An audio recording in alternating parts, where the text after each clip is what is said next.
खुलुमबाय स्टुडिअ दं आङो राकेश रामसियारि बे समाव बिसाय कथिया जेब्लानो खाथिसिनाव सौफैदों बे समाव गावबा गावनि राजखान्थियारि दोलोखौ गोख्रों खालामनो थाखाय नाजाबाय थानायखौ नुनो मोनदों थिग बेबायदिनो बनरगाव बियाबनि एमसिएलए बिथां राजीव ब्रह्म थामहिनबा राजीव बांगाल बिथाङाबो बे समाव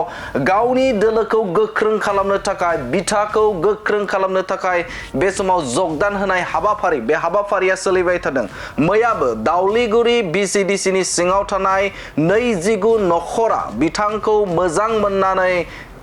जगदान जादों आखाइ गोरोबफैदों रायजो राजाफोरा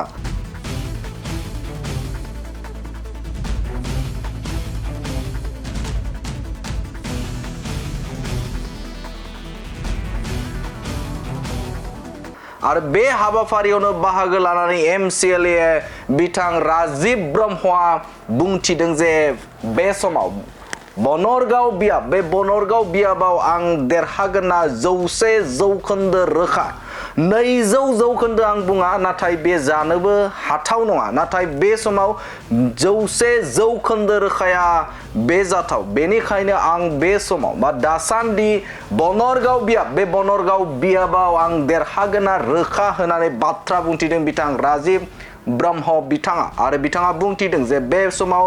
गुबुन गुबुन राजखान्थि हान्जाखौ नोजोर होयोब्ला जेरै बिपिएफ राजखान्थि हान्जा जाय बिथांमोना बे समाव बिजाथिनि थाखाय खामानि मावदों बिथाङा गोदान बिथाङा रायजो राजाफोरजों थांनानै खामानि मावनो गोनां दं सिनायथि लानो थाखाय गोनांथि दङ आरो गुबुन फारसेजों इउपिपिएल राजखान्थि हान्जा इउपिपिएल राजखान्थि हान्जाया दासिमबो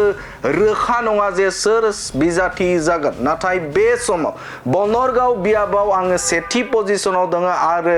आंनो देरहागोनना रोखा होनानै बाथ्रा बुंदों बिथां राजीव ब्रह्म बिथाङा आरो बिथाङा बुंथिबावदों जे बे समाव बनरगाव बियाबाव गुबुन गुबुन जायगानिफ्राय गोबां बिपिएफनि गोजाम दैदेनगिरिफोरा आंजों आखाइ गोरोबबाय दङ आरो बिथांमोनखौ लानानैनो बे समाव फैबाय थानाय समाव बिसाय कथियाव आं देरहागोनना रोखा होनानै बाथ्रा बुंथिदों बिथां राजीव ब्रह्म बिथाङा नोंथांमोना मिथिगौ जे सम सम बिथां राजीव ब्रह्म बिथाङा गावनि बियाबाव गोबां बेफोरबायदिनो जगदान होनाय हाबाफारि बे हाबाफारिखौ बिथाङा लाबोबाय थादों आरो फैगौ बिटिसि बिसाय कथिनि थाखाय बिथाङा जानजि खाफ्राबाय थानायखौ नुनो मोनदों मैयाबो बनरगाव बियाबनि सिङावनो थानाय दाउलिगुरि बिसिडिसिनि गासै 29 नखरा राजीव बांगालखौ मोजां मोननानै जगदान जानायखौ बे समाव नुनो मोनदों गिबियाव नोंथांनि सिगांखौ बरायग्रोबाय दिनैहाय दाउलिगुरि प्राइमारिनिफ्राय साउथ जामगुरि होननाय गामिनि साउथ खुंगुरि खोला खुंगुरि होननानै बुङो बिथांमोना गामि हलैनो दिनैहाय गावबुरा लोगोसे बयबो जोंनि फुराना बिपिएफनि कर्मिजोबमोन बिथांमोना आंजोंनो सिगांनिफ्राय मावबाय थाग्राखामोन बिथांमोना दिनैहाय फैनानै आंजों जयनिं जाफैबाय दा बिसोरखौ आं बरायनानै लाबाय दा लासै लासैनो आं बनरगाव समस्थियाव नुहुरगासिनो दं लासै लासैनो बयबो बिपिएफआव हाबनो थाखाय गले गले रायज्लायगासिनो दं लासै लासै आं मोनजोबगोन आसा खालामदों निस्सय बेसेबां फुराना जोंनि बिपिएफनि वार्कारफोर सापर्टारफोर बिथांमोना आंजोंनो फैगोन होननानै आंहा आसा दं आरो मिजिं थिदों निस्सय फैगोन दासिमबो आंजों गोबां मानसिया रायज्लायगासिनो दं रायज्लायबाय थागोन लागातार आं जयनिं लालांबाय थागोन इलेक्सनसिम जेब्लानाखि इलेक्सन जाया बिसिम आं लाबाय थागोन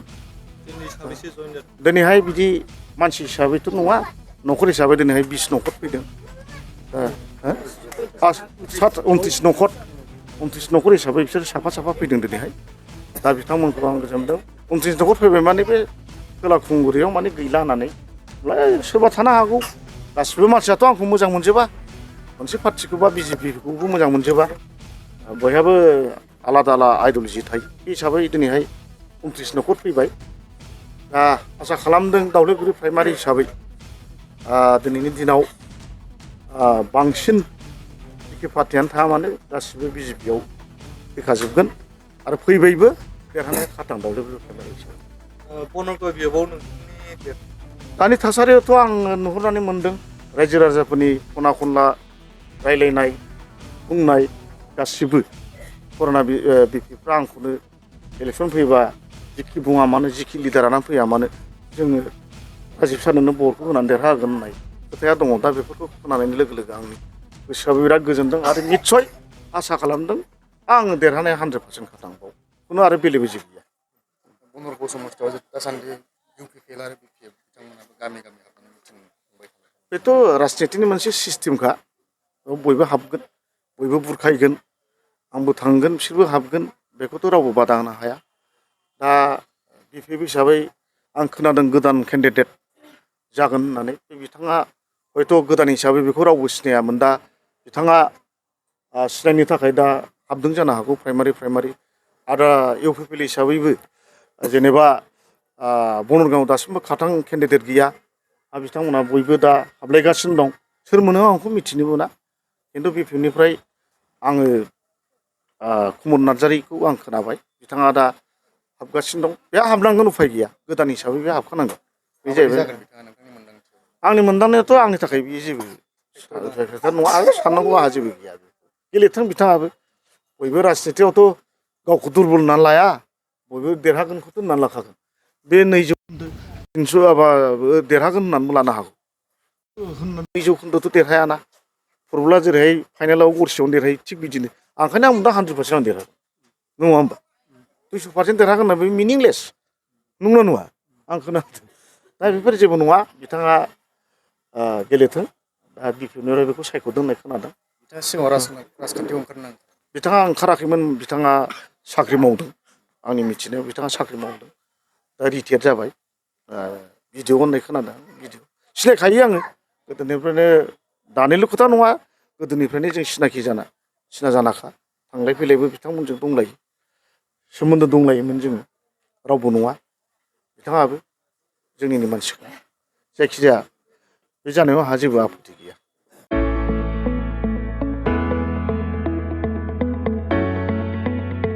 मोनसे गोजोनथाव खौरां बर' सावथुन नायनो मोजां मोनग्रा रायजो राजाफोरनि थाखाय मोनसे गोजोनथाव खौरां खम बेसेननि गेजेरजोंनो नोंथाङा नायनो हागोन बर'नि गासै गोजाम गोदान सावथुनफोरखौ बर' सावथुन नायनो थाखाय ओंखारदों मोनसे आंगो स्ट्रिम एप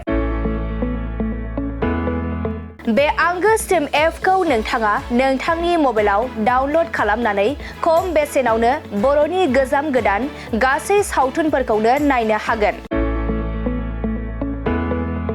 लोगोसे फैबाय थानाय समावबो बड' वेब सिरिज डकुमेन्ट्रिज बायदिफोरखौबो नोंथाङा बे आंगो स्ट्रिम एपनि गेजेरजोंनो नुनो मोनगोन